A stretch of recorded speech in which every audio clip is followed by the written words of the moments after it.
Waalaikumsalam warahmatullahi wabarakatuh. Ya, apa kabar semuanya? Mudah-mudahan dalam keadaan sehat ya. Oke, ini pertemuan terakhir kita di, semester antara ya, semester akhir tahun ini dan, materi yang akan disampaikan, adalah materi terakhir juga, sambungan dari yang kemarin saya share materinya. Mungkin untuk hari ini saya akan, menjelaskan, materi tersebut begitu dan juga, dengan materi yang pernah saya, janjikan akan melalui video pembelajaran yaitu tentang e-commerce tapi karena, banyak kendala jadi sepertinya saya sampaikan langsung aja di forum ini juga. Saya mau pastikan dulu apakah di sini ada yang dari kelas B?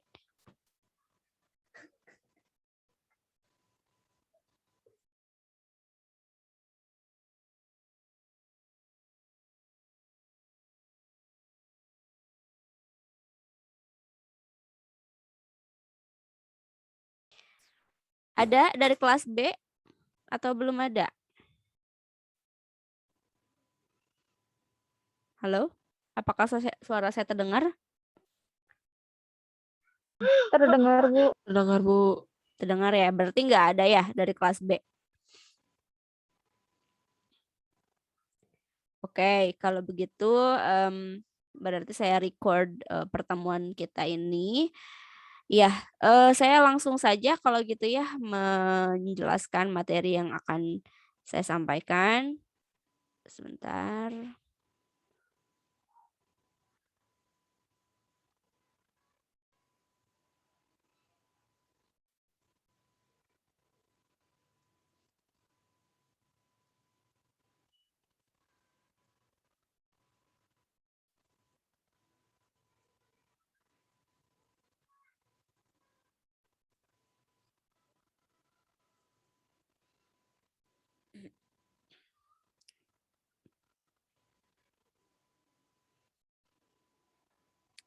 Sudah terlihat layarnya?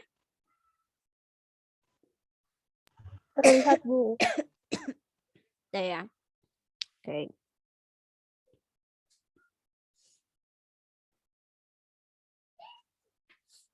Oke, ya. Jadi judul bab terakhir kita adalah Systems Design, Implementation, and Operation. Sebenarnya materi ini juga sudah masuk ya ke dalam bahasan yang SDLC pertama saya sampaikan. Karena memang saat itu juga saya menjelaskan ya setiap fase dalam siklus pengembangan sistem sampai ke sistem design ini ya dan implementation and operation-nya. Tapi nggak apa-apa, di sini kita akan lebih mendetail lagi membahas tentang ketiga fase ini.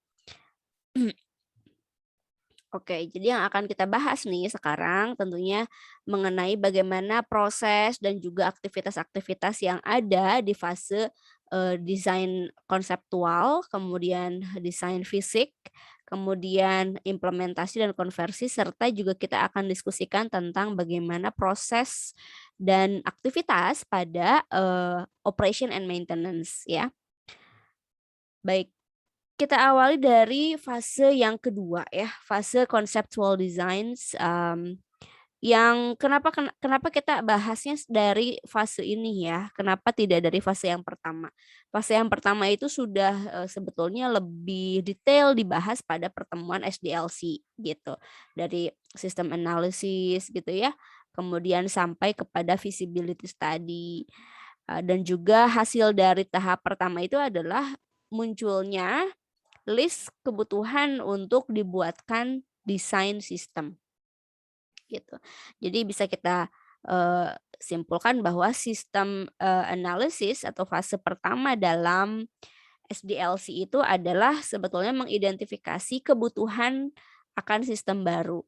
Kalau hasil dari analisis sistem ini mengatakan bahwa belum butuh sistem yang baru, maka tidak akan masuk kita ke fase kedua dan seterusnya.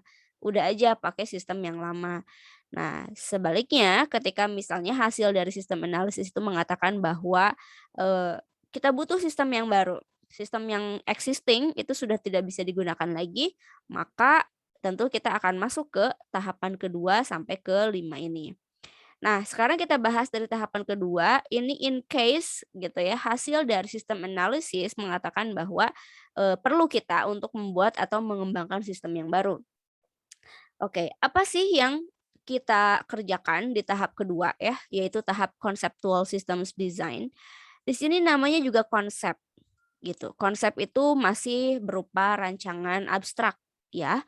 Nah, ketika ada kebutuhan untuk membuat atau mengembangkan sistem yang baru, maka sebelum kita benar-benar mengembangkan fisiknya, kita harus buat rancangan secara abstraknya dulu. Supaya apa? Supaya ketika nanti merancang fisiknya, ini lebih terencana dan lebih terarah begitu ya. Nah, dalam conceptual system design bisa dilihat di sini ya.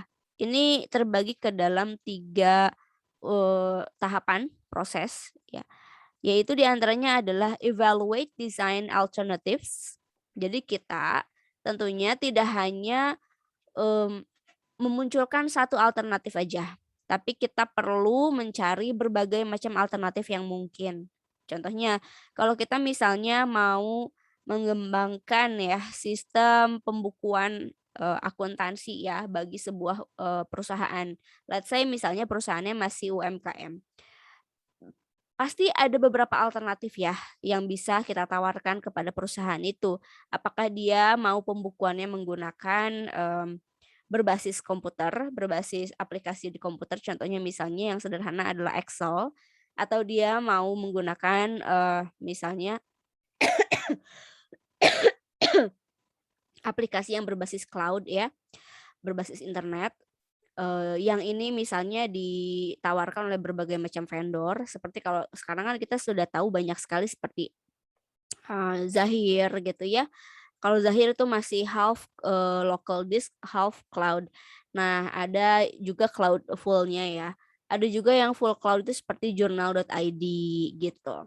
Masih banyak lagi. Nah, atau misalnya mau berbasis mau berbasis aplikasi di smartphone itu bisa juga. Nah, alternatif-alternatif harus banyak ya supaya kita jadi punya pembanding. Lebih mantap ketika nantinya memilih salah satu gitu. Kemudian setelah ada beberapa alternatif gitu ya, tentu kita evaluasi gitu, apa plus minus dari alternatif-alternatif tadi gitu ya. Contohnya, kalau misalnya kita menggunakan smartphone, apa plusnya? Plusnya adalah portable-nya itu. Kita bisa bawa kemana aja, meskipun laptop juga bisa dibawa kemana-mana, tapi smartphone itu lebih fleksibel, lebih praktis ya. Tapi minusnya adalah ya potensi kecurian atau kehilangan data gitu ya, sehingga ketika itu terjadi bisa jadi memang semua data kita hilang juga gitu. Nah itu semua harus dianalisis. Begitu juga dengan alternatif misalnya di laptop gitu, apa plus minusnya. Kalau misalnya menggunakan Excel apa plusnya? Plusnya adalah apa namanya, datanya itu bisa lebih jadi Excel itu kan datanya data manual ya, semi manual gitu kan. Jadi kita yang atur-atur sendiri bagaimana tampilannya ya. Itu datanya bisa kita pakai buat berbagai keperluan yang lain gitu. Tapi kalau minusnya adalah ya tadi manualnya itu. Kita nggak bisa langsung tahu eee report ya, real time begitu, dan juga kita harus hafal betul rumus-rumus ya supaya bisa melakukan link, antar sheet gitu ya, antar antar, bagian dalam pembukuan itu. Nah, seperti itu. Kemudian setelah kita evaluasi berbagai alternatif desain, kita sudah menentukan misalnya desain yang terbaik ya, maka selanjutnya adalah kita siapkan spesifikasi apa saja yang dibutuhkan untuk membuat desain tersebut. Contoh, kalau misalnya kita memilih untuk menggunakan software ya akuntansi yang berbasis smartphone. Berarti apa aja yang kita butuhkan? Ya tentunya kita butuh smartphone-nya. Kemudian kita butuh koneksi internetnya. Jangan lupa masing-masing hardware-nya itu juga harus punya spesifikasi yang sesuai dengan software yang dipilih gitu. Biasanya kan setiap software itu kalau kita lihat dalam Play Store atau App Store itu punya minimum requirements ya. Contohnya misalnya minimal Android itu, kalau Android harus Android OS keluaran generasi keberapa begitu ya. Kemudian RAM-nya harus berapa gigabyte dan seterusnya. Itu adalah sistem requirements gitu. Kemudian juga software-nya ya, storage-nya dan seterusnya itu juga harus di-list sama kita.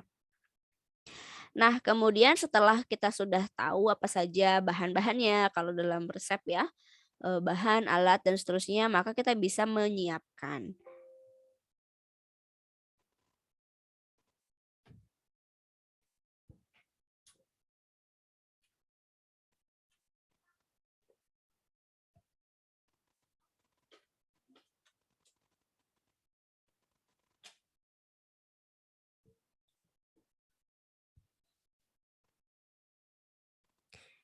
Oke, lanjut lagi. Ya, itu dia di conceptual systems design. Nah, lalu kita akan lanjut ke fase ketiga ya, yaitu physical design. Physical systems design, ya ini kalau kita sudah punya rancangan dari konsepnya, ya sketsanya kita udah punya, maka kita bisa langsung maju ke rancangan fisiknya.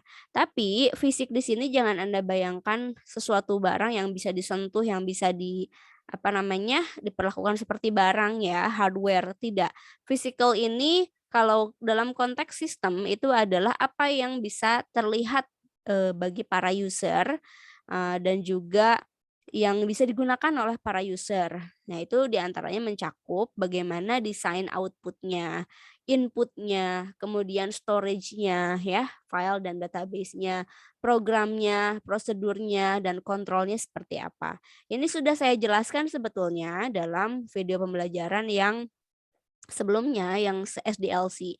Jadi contohnya kalau output design itu apa sih laporannya gitu ya. Kalau Anda misalnya pribadi nih, Anda mau menggunakan software pembukuan seperti buku kas atau buku warung ya. Kalian coba browsing nih di Android atau di App Store. Itu ketika kita menginputkan suatu data ya, kemudian oleh aplikasi tersebut langsung diproses dan kita bisa langsung pilih di menu report ya. Misalnya apa, laba kita berapa, kemudian, kita punya aset itu berapa, utang berapa, dan seterusnya. Sama seperti kita baca laporan keuangan, gitu. Nah, desain output itu adalah desain fisik, gitu. Tampilannya, grafiknya seperti apa, gitu ya. Kemudian file and database design. Desain ini adalah tentang bagaimana si aplikasi tersebut atau si sistem tersebut itu menyimpan data-data yang dia terima, yang kita simpan, ya. Nah, bedanya apa sistem file dengan sistem database? Kalau sistem file ini sifatnya terdesentralisasi. Jadi, eee, misalnya kalau kita pakai sistem file itu adalah masing-masing pengguna ya, user itu hanya bisa mengakses, data yang dia miliki sendiri di bagiannya aja gitu dan nggak bisa mengakses data dari bagian orang lain gitu ya.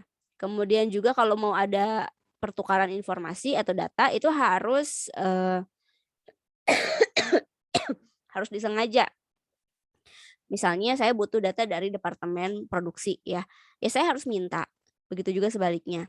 Sedangkan kalau, desain database, database itu penyimpanan yang sifatnya tersentralisasi. Jadi meskipun tidak, meminta secara langsung, kita bisa melihat atau kita bisa mengakses data dari departemen manapun gitu, dari tempat kita sendiri. Karena semua data itu dari setiap bagian sudah terkumpul di pusat data, database ya gitu. Kemudian desain yang ketiga adalah input. Input itu adalah mengenai bagaimana fasilitas yang diberikan kepada user untuk menginputkan datanya. Misalnya kalau pada minimarket, user sistemnya siapa? Ya adalah kasir misalnya gitu ya. Nah, bagaimana cara kasir itu bisa menginputkan data ke dalam sistem? Bisa misalnya menggunakan barcode scanner atau itu disebutnya OCR ya. Atau misalnya dengan mengetik ya. Kasir kan macam-macam. Kemudian bisa pakai RFID card misalnya, atau bisa menggunakan POS, point of sale system, dan seterusnya. Atau manual. Nah, itu semua adalah alternatif-alternatif fisik gitu. Selanjutnya, desain program. Desain program berarti apa? Softwarenya gitu ya. Softwarenya mau didesain seperti apa? Entah dari tampilannya, appearance, dari bahasanya, dari apa namanya, spesifikasi requirement hardware-nya gitu ya. Selanjutnya adalah prosedur desain. Ini berkaitan dengan tata urutan aktivitas dalam aplikasi tersebut. Contohnya, kita bisa mengklik report kalau usernya itu sudah memasukkan data transaksi. Tapi kalau belum, nggak bisa. Misalnya seperti itu. Jadi prosedur itu semacam tata urutan pekerjaan gitu yang harus ada. Dan terakhir adalah control design. Kontrol tentunya ini tujuannya adalah untuk memastikan tidak terjadinya fraud, ya, dan memastikan tujuan dari sistem itu tercapai. Kontrol selain untuk apa mencapai tujuan ya, secara praktikalnya itu untuk menghindari fraud. Misalnya supaya tidak ada kecurangan dari kasir gitu ya, maka kontrolnya itu adalah dengan memasang apa namanya, autentikasi gitu ya, password atau semacam otorisasi dari, pimpinan melalui aplikasi itu. Jadi setiap ada data transaksi dan data keluar masuk uang itu harus melalui otorisasi dulu. Nah, itu kontrol. Oke, ini lebih detailnya ya program desain yang tadi. Apa saja yang harus dilakukan dalam desain program ini? Di antaranya adalah kita harus bisa menentukan, bisa mengidentifikasi apa saja kebutuhan dari para user. Kemudian kita juga harus membuat dan juga mendokumentasikan ya rencana pengembangannya. Kita juga harus ini udah masuk wilayah teknik ya, teknik komputernya. Jadi kita melakukan coding. Kemudian uji coba programnya, dokumentasikan programnya ya, supaya bisa kita catat apa yang kurang, apa yang harus diperbaiki. Kemudian train users, kita juga harus melatih para personel gitu tentang bagaimana cara menggunakan program tersebut. Kemudian install the system ya, termasuk juga komponen dan hardware-nya. Jadi dalam program desain itu juga ada aktivitas menginstalkan di sistemnya. Ya, kemudian terakhir adalah use and modify the system. Gunakan dan modifikasi sistemnya sesuai dengan kebutuhan ketika masa uji coba. Oke, nah sekarang kita masuk ke dalam tahap 4, yaitu systems implementation. Jadi kalau sudah didesain keluar hasil atau apa ya namanya sistem baru, ya kan?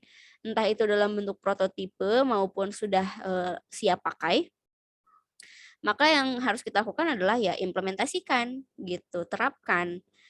Nah, dalam penerapan ini tentunya kita tidak bisa langsung menerapkan begitu saja, tapi kita harus punya plan, ya kan? Perencanaan. Kapan kita akan mengimplementasikan sistem ini, bagaimana caranya, siapa yang terlibat gitu kan. Kemudian kita juga harus mensosialisasikan dulu sistem ini kepada semua user gitu ya. Jangan sampai ada asimetri informasi antara setiap orang dalam organisasi ini, misalnya antara top management dengan staff atau dengan middle management, semua harus tahu dan harus serempak gitu. Yang dikhawatirkan ketika terjadi asimetri informasi adalah adanya perilaku-perilaku yang resistance gitu, yang menghambat atau menghalangi SDLC ini. Oke. Nah, di tahap ini juga tetap dilakukan yang namanya training personnel ya. Kita melakukan pelatihan, pemberian pelatihan kepada para pengguna. Kemudian jangan lupa juga di sini harus kita lakukan yang namanya complete documentation. Jadi kita harus mendokumentasikan setiap penggunaan dari sistem tersebut. Setiap catatan atau dokumentasi itu berguna ya sebagai acuan dalam proses pengembangan sistemnya itu ya, baik itu modifikasi, penambahan atau misalnya bahkan feedback untuk nantinya bisa mengembangkan sistem yang lebih baru lagi. Oke. Dokumentasi itu bisa dalam bentuk development ya, pengembangannya, operasinya ataupun usernya, dokumentasi dari user. Oke. Di tahap implementasi juga tentunya ini adalah masa uji coba sistem ya, begitu. Jadi kita berikan spare waktu sekian lama ya kan untuk mengetahui kualitas ya atau bagaimana jalannya sistem ini, apakah sesuai harapan atau tidak. Nah, kalau misalnya sudah sesuai harapan gitu ya, sesuai dengan apa yang direncanakan, maka saatnya untuk melakukan konversi. Konversi itu adalah beralih dari sistem lama ke sistem baru. Nah, di sini ada beberapa pendekatan dalam melakukan konversi. Ada direct ya.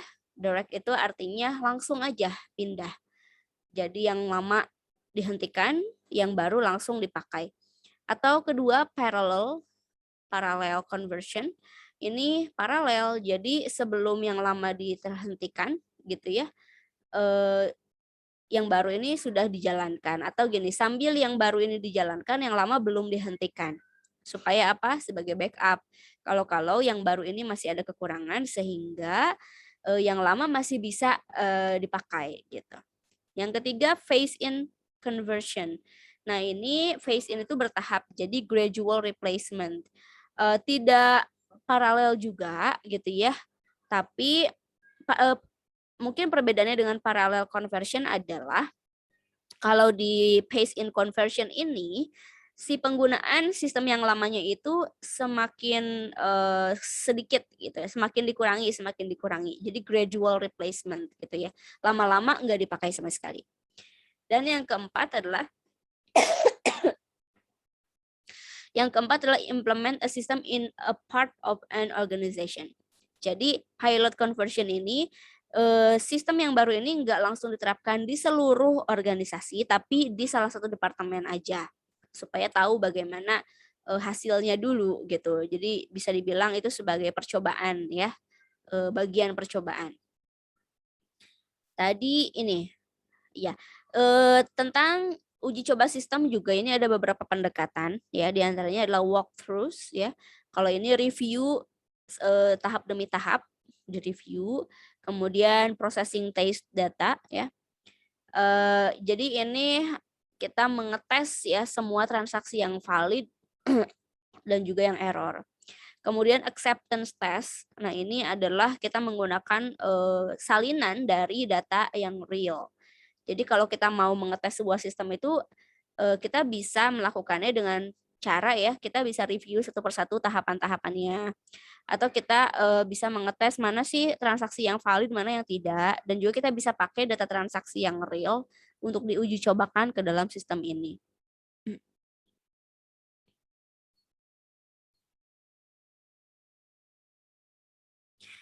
Iya, dan tahapan yang kelima terakhir adalah operations and maintenance ya. Jadi di sini operations itu berarti kita melakukan yang namanya review terhadap pasca implementasi.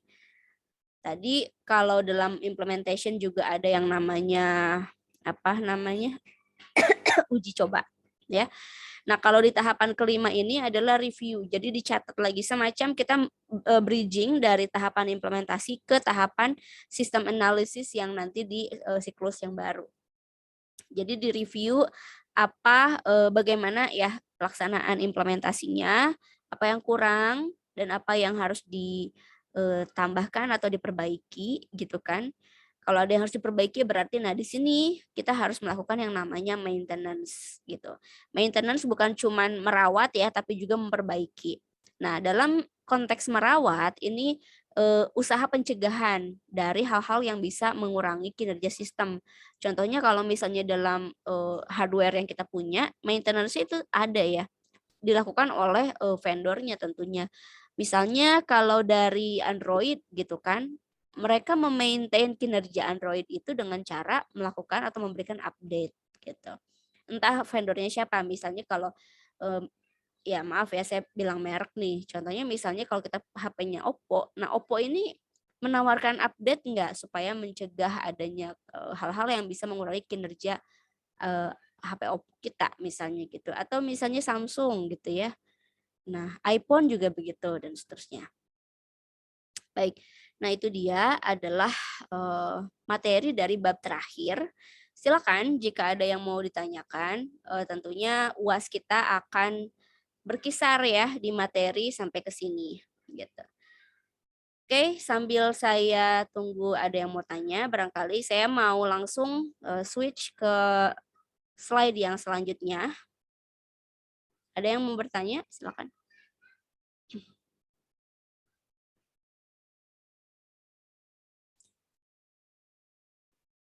Oke, berhubung kita akan UAS gitu ya, silakan Anda kerjakan tugas yang saya berikan.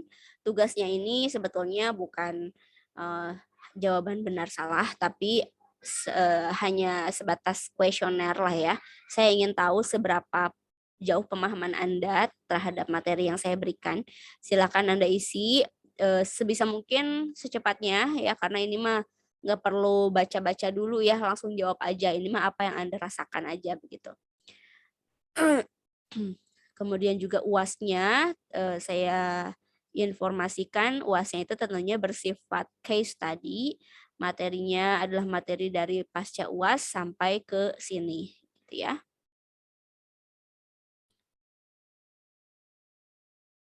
Oke.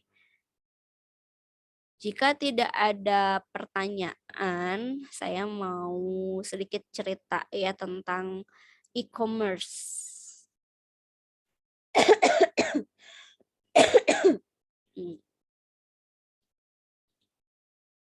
Oke. Kelihatan slide-nya e-commerce?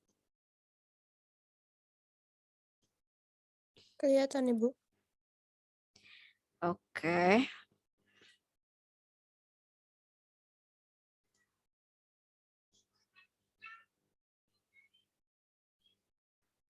Oke. Nah, kenapa kita harus bahas e-commerce ya di SIA 2 dan apa sih yang dipelajari tentang e-commerce ini gitu kan? Tentunya karena SIA, Sistem Informasi Akuntansi itu adalah bagian dari Sistem Informasi Manajemen, yaitu sebagai alat ya untuk bisa mendokumentasikan proses bisnis dalam bentuk angka-angka keuangan. Berarti kita juga harus paham tentang proses bisnisnya itu sendiri gitu. Nah, sekarang dunia bisnis ini kan bukan hanya bisnis yang sifatnya lokal saja, yang sifatnya fisik saja, tapi juga sudah bahkan ya lazim dan marak ya bisnis di dunia digital. Kenapa? Karena kita tidak bisa pungkiri ya bahwa semakin ke sini dunia itu semakin digital gitu. Digital itu apa? Digital itu adalah dunia maya ya, yaitu dunia yang terhubung melalui internet gitu kan. Kalau kita lihat profil dari warga digital ya, netizen di dunia ini, sekarang kita lihat di sini data terbaru dari hasil survei ya. Total penduduk dunia itu 7,8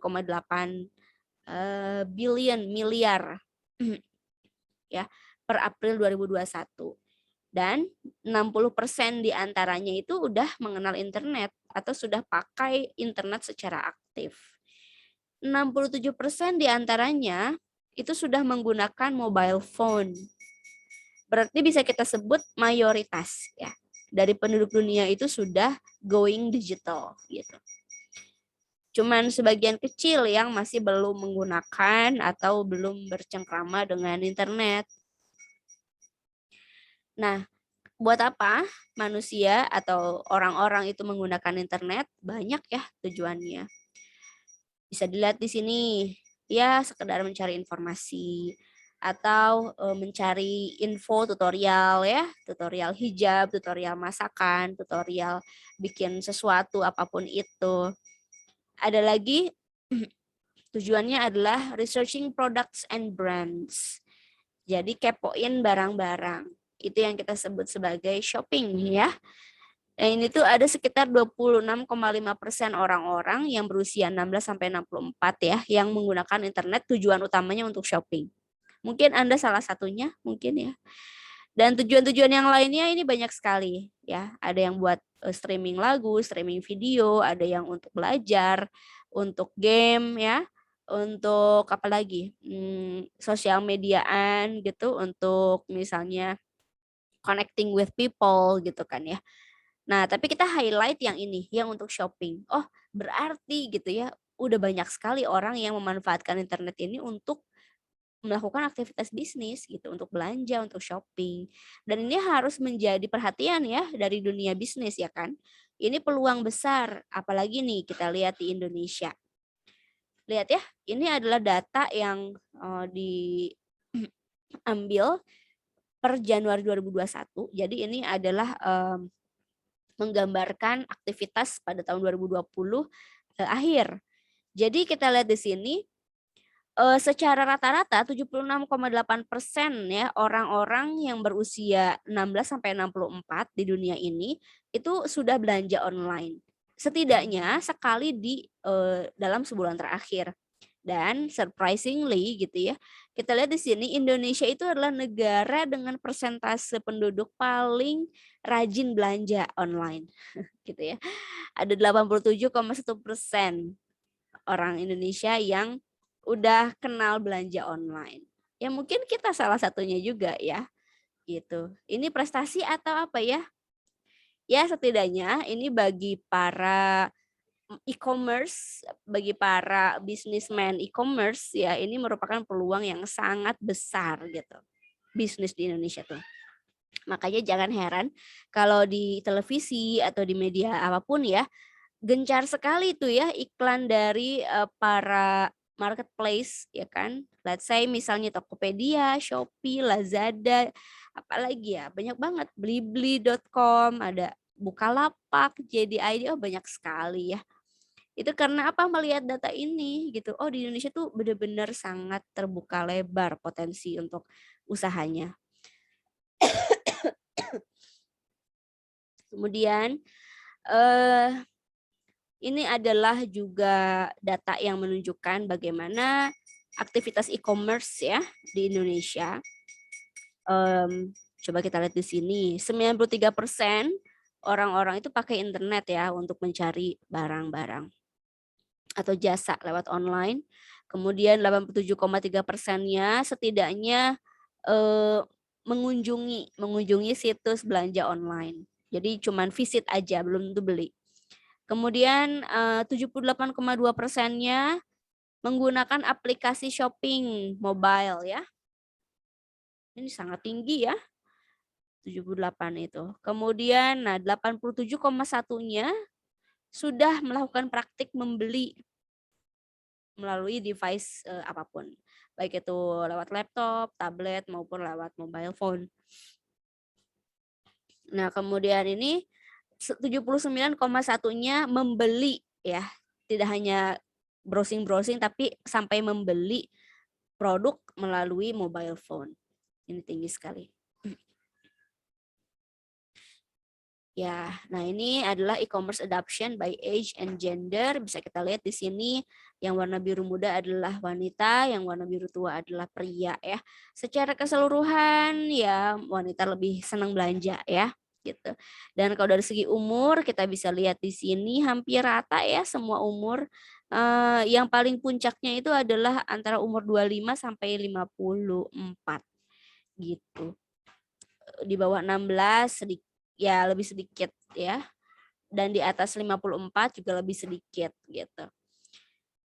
Jadi para shopper online itu berasal dari sebagian besar adalah generasi X ya dan juga generasi milenial dan Z barangkali. Nah, sekarang apa saja sih yang dibeli di e-commerce ya oleh kebanyakan orang Indonesia? Bisa dilihat di sini.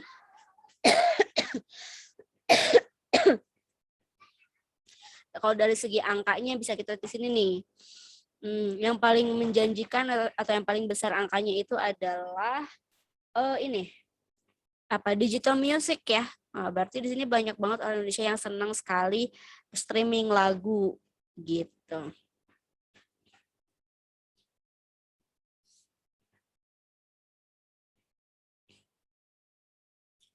Nah, ini bisa kita lihat juga top queries ya.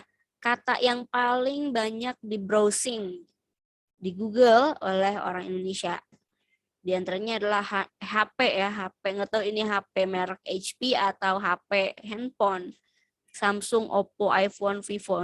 Nah, jadi bisa kita simpulkan ya, berarti yang paling banyak di browsing itu adalah teknologi gitu ya.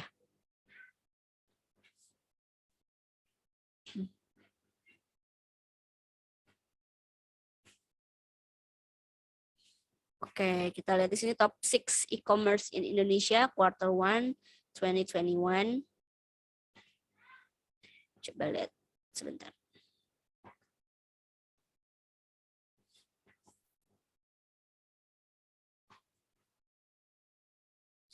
Nah, kita lihat di sini ya.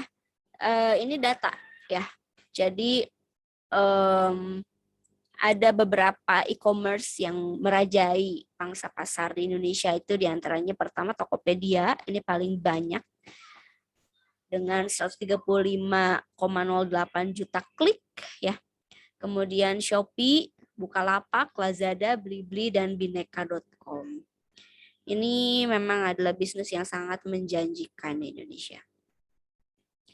Nah, kemudian dengan sedemikian hebatnya gitu ya peluang bisnis digital e-commerce di Indonesia ini juga ini menjadi trigger juga munculnya bisnis di bidang digital payments karena memang e-commerce itu sangat erat kaitannya dengan pembayaran online ya gitu, makanya muncul kan sekarang itu bukan cuma bank transfer tapi juga ada kredit, ada cash on delivery, dan juga ada e-wallet ya. Dalam fasilitas banking juga berbagai macam. Bisa transfer, bisa direct debit, bisa payment instan, bisa virtual account ya. Kredit juga ini sekarang mudah banget, nggak cuma pakai credit card, tapi juga bisa online kredit ya. Kemudian cash itu bisa COD-an. Ini menyasar pangsa pasar mereka yang tidak familiar dengan pembayaran online. Supaya tetap bisa belanja. Dan e-wallet ini e-money ya. Yang udah banyak sekali sekarang. Nah, ini contohnya, ini banking ya. Kemudian digital payments yang lain, contohnya kalau misalnya e-money itu seperti apa? Seperti Dana, kemudian GoPay, OVO, dan seterusnya. Nah, ini ya. Nah, ini top 8 e-wallet in Indonesia. Paling banyak yang pakai itu Dana, kemudian Octomobile, Isaku, GoPay, OVO, Link Aja, Genius, Sakuku. Ya, itulah. Kemudian ada lagi, ini adalah e-commerce di bidang service ya. Jadi jasa antar, jasa transportasi. Kita kenal ada Gojek, ada Grab, ya dulu ada Uber. Bahkan sekarang kalau dalam food delivery itu ada Shopee Food ya gitu. Ini juga sangat menjanjikan dan makin kesini makin ramai ya, apalagi setelah pandemi. Oke, mungkin untuk pengantar dari e-commerce itu untuk slide ini saya terminate dulu. Saya coba switch ke slide yang berikutnya yang pernah saya share. Ya, jadi semakin ramainya e-commerce, maka semakin ramainya juga lini-lini bisnis digital yang lain. Apakah itu e-wallet, apakah itu e-identity gitu ya. Gitu. Ya kita lihatlah segala macam sekarang ada i-nya. Ada email, surat menyurat, ada e-music, e-KTP ya.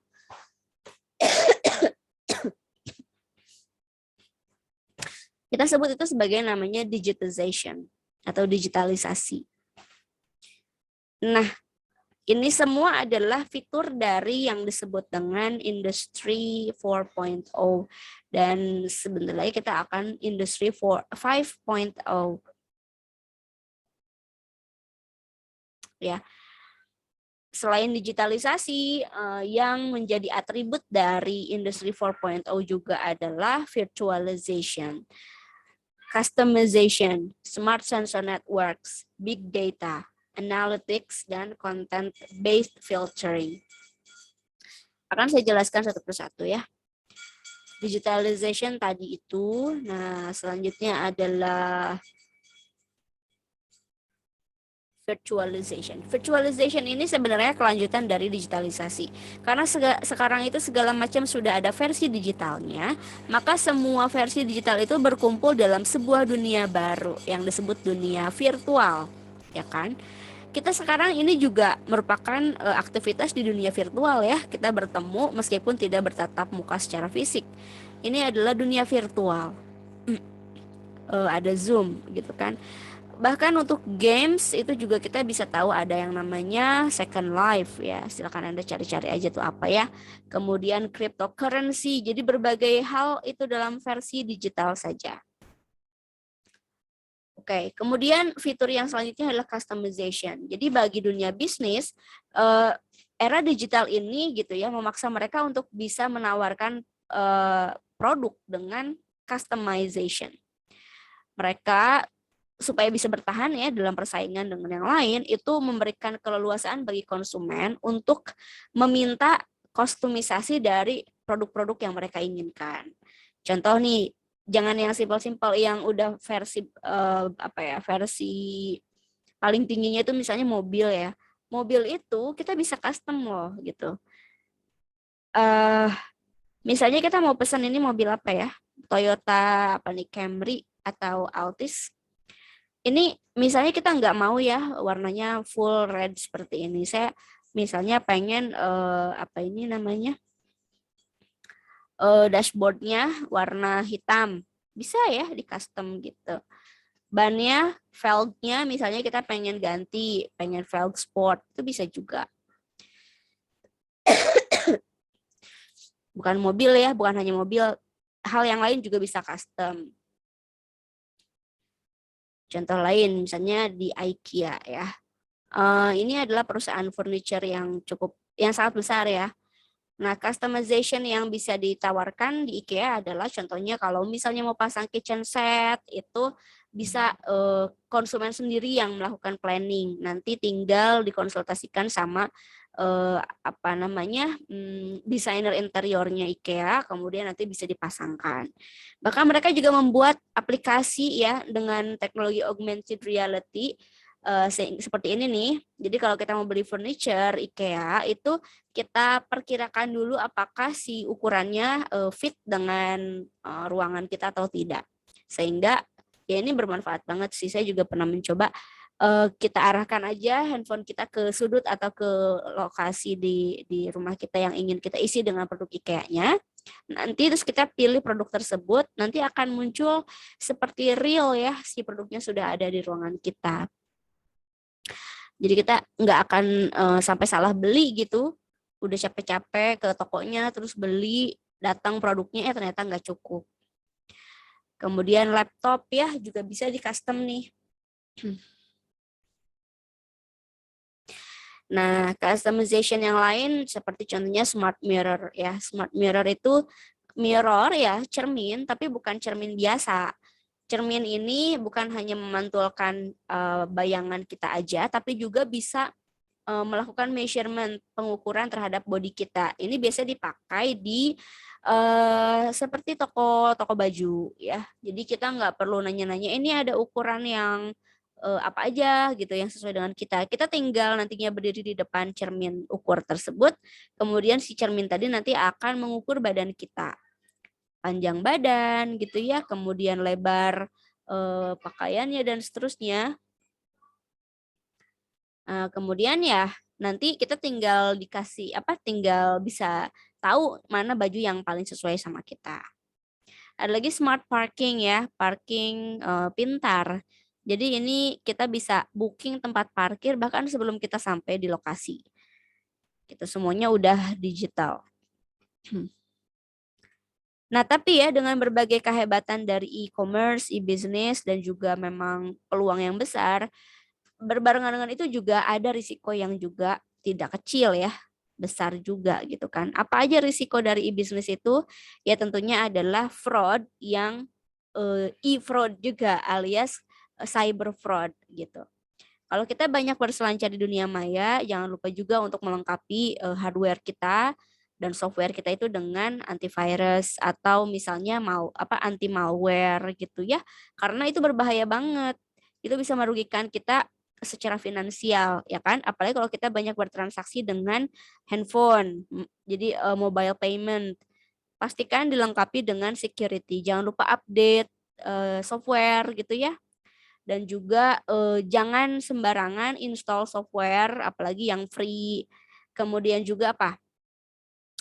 Kita harus melengkapi dengan PIN atau security yang tidak mudah ditebak gitu. Kemudian juga jangan asal klik website-website yang aneh-aneh gitu ya. Nah itu. Oke. Nah itu sekilas tentang e-commerce. Selengkapnya itu Anda bisa membaca, bisa banyak browsing, juga mengalami secara sendiri gitu ya tentang praktik e-commerce itu. Oke, nah nanti akan lebih lengkapnya lagi bagaimana e-commerce ini berkaitan dengan SIA, itu akan dijelaskan di materi di perkuliahan, di mata kuliah yang lebih advance nanti ya, seperti di APS begitu. Ya, saya kira ini akhir ya dari penjelasan materi hari ini. Kalau kalian ada pertanyaan, misalnya tidak di forum ini, silakan ditanyakan di forum diskusi gitu ya, sesuai dengan jam yang sudah ditentukan ya. Ya, kalau tidak ada yang mau ditanyakan di sini, berarti saya cukupkan pertemuan kita hari ini. Terima kasih atas perhatiannya dan kehadirannya ya. Dipersiapkan juga untuk UAS-nya. Oke. Ya begitu. Terima kasih. Assalamualaikum warahmatullahi wabarakatuh. Waalaikumsalam. Waalaikumsalam warahmatullahi wabarakatuh.